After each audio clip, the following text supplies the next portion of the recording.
Courte biographie de Coulson Norman Mitchell. Né le 11 décembre 1889 à Winnipeg, Manitoba. Décédé à Montréal, Québec, le 11 décembre 1978. Diplômé en génie électrique de l'Université du Manitoba en 1912, il s'enrôle en 1914 et fut déployé outre-mer avec une unité de construction de chemins de fer. Il fut décoré de la Croix militaire en 1916 et de la Croix Victoria en 1918. After the First World War began, he joined the Canadian Expeditionary Force as an engineer officer and served with the 1st Tunneling Company, Canadian Engineers.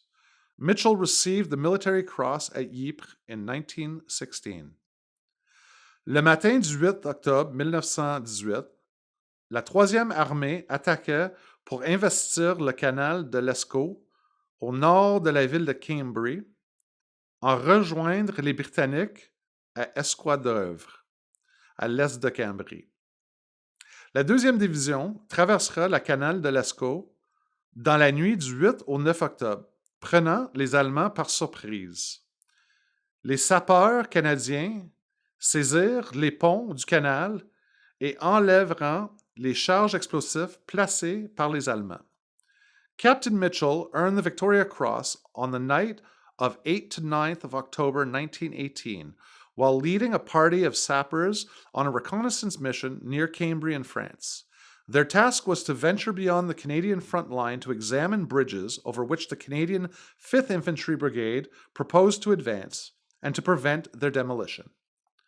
Le capitaine Mitchell a coupé plusieurs fils de détonation sur un pont et, dans la noirceur totale, se précipite de l'autre côté du pont principal qui était lourdement chargé en explosifs.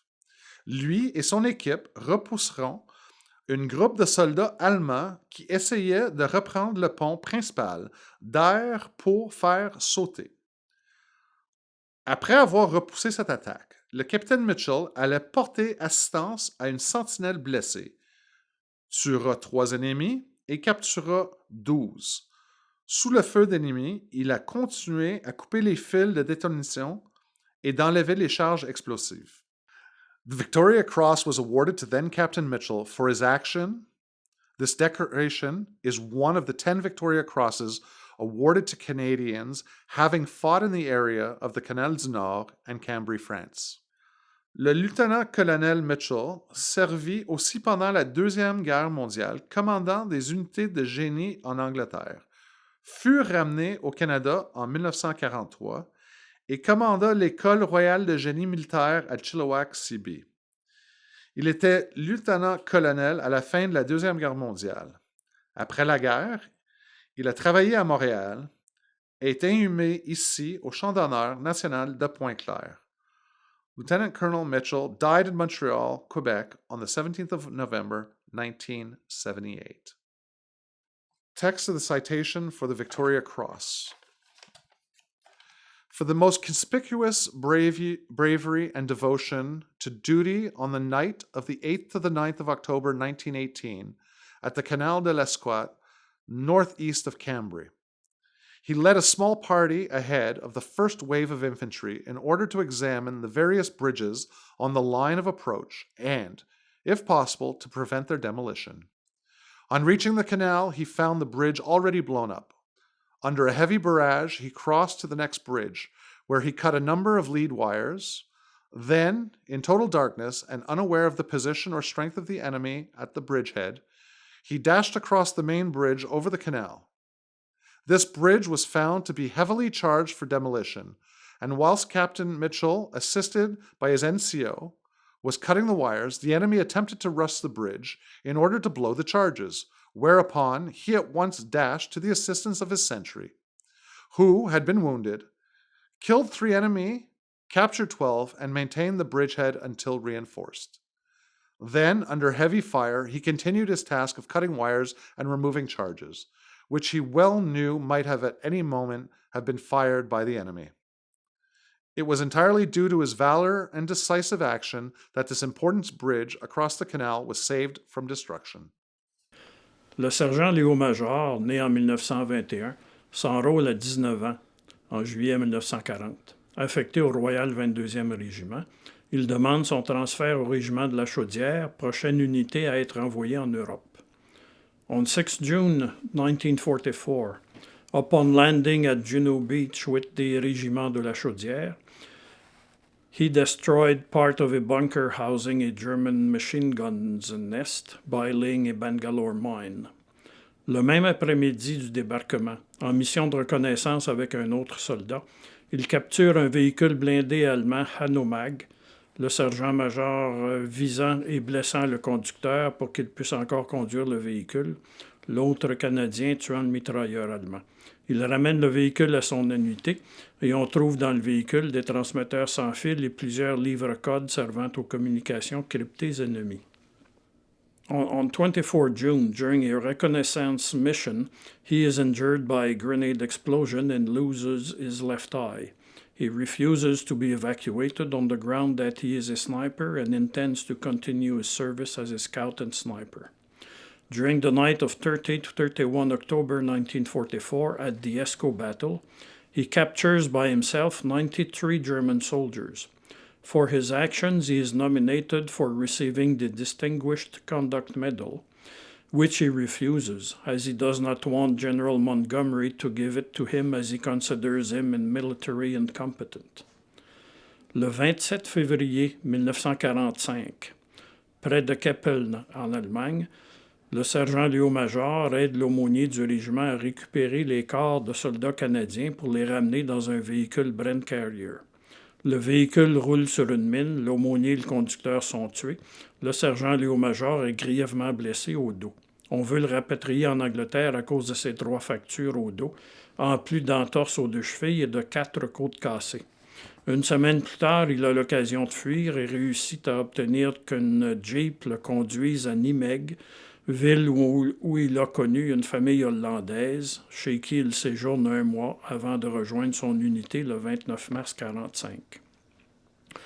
Le 13 avril 1945, near the town of Zwolle, Netherlands, Canadian soldiers are losing 50 soldiers per day because of the strong German resistance. He volunteers with his best friend, Willie Arsenault, to go on a reconnaissance mission. Near the Van Gerner farm, where there are many German soldiers, they are seen by them. Arsenault is killed by German fire. Sgt Léo Major kills 2 German soldiers, and the others are flee. He continues alone on his mission. Dans la ville de Zwolle, il prend par surprise le chauffeur d'une voiture d'officier et le capture. Ce soldat le mène à un bar où il désarme l'officier allemand avec qui il peut discuter en français. Le sergent Léo Major lui explique que l'artillerie canadienne débutera ses tirs vers 6 heures et prend le risque de laisser partir l'officier dans l'espoir qu'il convainque l'unité allemande de quitter la ville.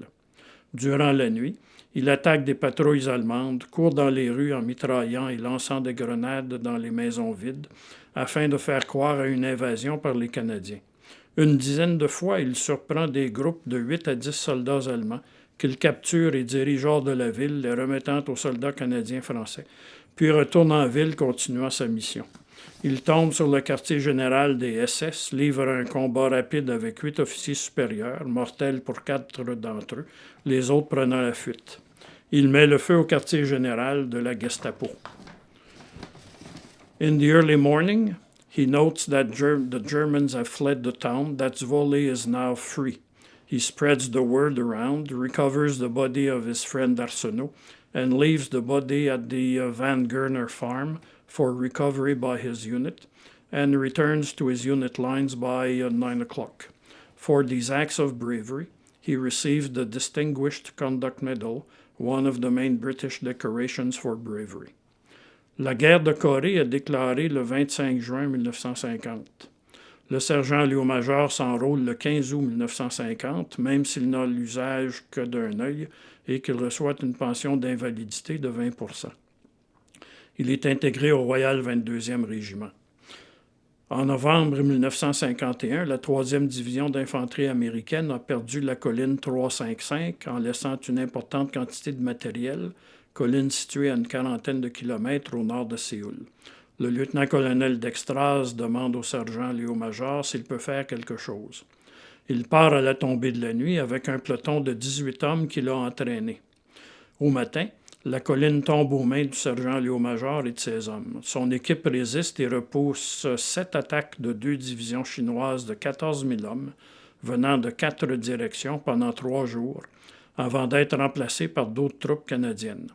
Le sergent Léo Major transporte sur ses épaules un soldat blessé jusqu'au bas de la colline, malgré son dos blessé en Hollande. Une vingtaine de Canadiens français ont tenu tête à 2 divisions d'infanterie de l'Armée populaire de libération chinoise. 7 des Canadiens recevront une médaille.